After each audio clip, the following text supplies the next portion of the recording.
आप पर अभी भी तंज किए जाते हैं, तनकीद की जाती है कि राना सनाउल्लाह साहब पर आपने बेबुनियाद बेजा इल्जामात लगाए गए और यही वजह है कि उनको बाइज्जत बरी किया गया। तो क्या अभी आप उस बयान पर, उस बयानिए पर डटे हुए हैं जो कि इल्जामात आपने आयद किए थे? कानून सबके लिए बराबर है, इसलिए rule of law. On the front तो आप थे, आप ही बहुत ज्यादा इस पर बात कर रहे थे, ऑन द फ्लोर भी बात कर रहे थे और आप कह रहे थे कि भाई जान अल्लाह को देनी है, सबूत मौजूद है, वीडियो आपने देखी थी। बीके में आपकी हुकूमत है, आप लोग क्यों नहीं कंट्रोल कर रहे, क्यों नहीं टैकल कर रहे, बजाय इसके कि आप लोग जमान पार्क में इमरान खान साहब के साथ 24 घंटे, वो आप इल्जाम लगाते हैं आपके मुखालफिन की, वहां पर जमान पार्क पे आप लोगों ने ढेरे लगाए होते हैं, बजाय इसके कि आप कंट्रोल करें दहशतगर्दी को। अस्सलाम वालेकुम जी, जहांगीर खान आपकी खिदमत में हाजिर है। शहरियार आफरीदी साहब मेरे साथ मौजूद हैं। आज यहाँ पर आप लोग सेमिनार कर रहे हैं, हम देखते हैं कि कॉन्फ्रेंसेस, सेमिनार, गुफ्तगू होती है, लेकिन आज दिन तक इन सेमिनार से कोई हल नहीं निकला। कश्मीर की मिसाल हमारे सामने है। बिस्मिल्लाहिर्रहमानिर्रहीम। सबसे पहले आपका शुक्रिया, तमाम तारीफ़ें रब और रब के महबूब इमामुल अंबिया खातिमुन नबीय्यीन हज़रत मोहम्मद मुस्तफ़ा सल्लल्लाहु अलैहि वसल्लम की गुफ्तगू।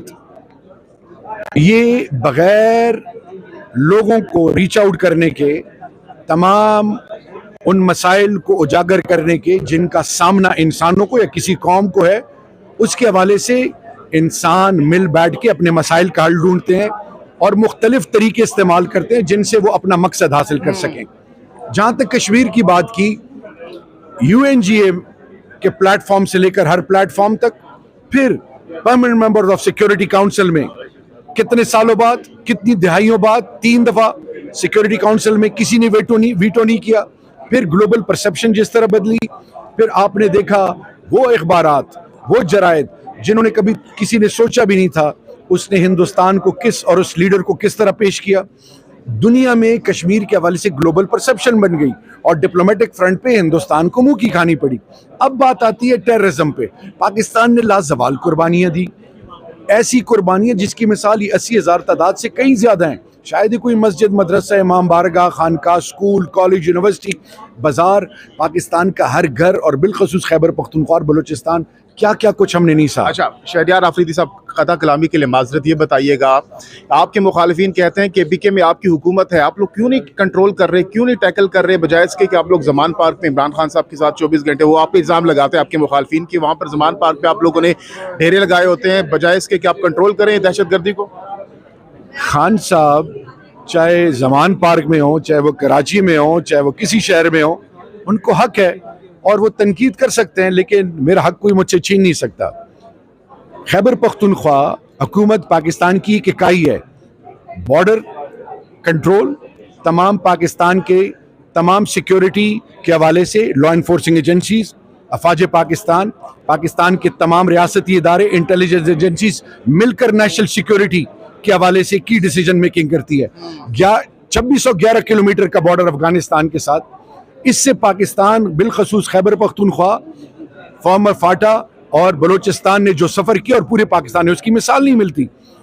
मिलकर कौमें अपनी पॉलिसी मुरतब करती हैं, मिलकर कौमें अपने मफादात ढूंढती हैं, मिलकर कौमें तमाम उन मसाइल का मुकाबला करती हैं जिसका सामना मुल्कों को होता है। आज ये टेररिज्म के हवाले से खैबर पख्तूनख्वा की गैरतमंद कौम ने बाई इलेक्शन के बाद आपने बाजवड़ में देखा, आपने मालकंड में देखा कि अब ये जो नए नॉन स्टेट एक्टर्स जो हैं, जो एक दफा फिर पाकिस्तान को फेल्ड रियासत बनाने के दर पे हैं, उनको उनके अज़ाइम को पनप भी लिया और उसका मुकाबला करने के लिए भी तैयार है। आपकी मौजूदगी का फायदा उठाते हुए आप पर अभी भी तंज किए जाते हैं, तनकीद की जाती है कि राना सनाउल्लाह साहब पर आपने बेबुनियाद बेजा इल्जामात लगाए गए और यही वजह है कि उनको बाइज्जत बरी किया गया।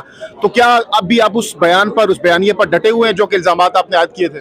देखिए जी, इल्जाम लगाना, मजाक उड़ाना, तज़हीक करना, जब आप हक और सच के लिए निकलते हैं आपको उसका सामना करना पड़ता है।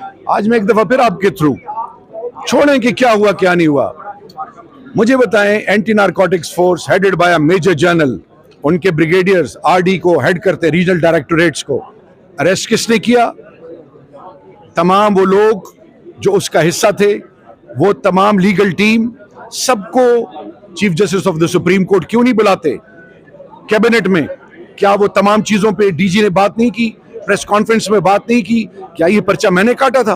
क्या ये केस मैंने बनाया था? क्या ये इमरान खान ने बनाया था? ये सबूत किधर गए? जो 17 दिन ये CNS कोर्ट के मुताबिक अदालत में जमा होते हैं और फिर जिस प्ली के साथ इनको राना सनाउल्लाह को छोड़ दिया गया, इसको छोड़ दिया। और राना सनाउल्लाह तो पहले दिन से कह रहे हैं कि शहरियार केस से कोई ताल्लुक नहीं है, छोड़ दें मुझे या किसी और को।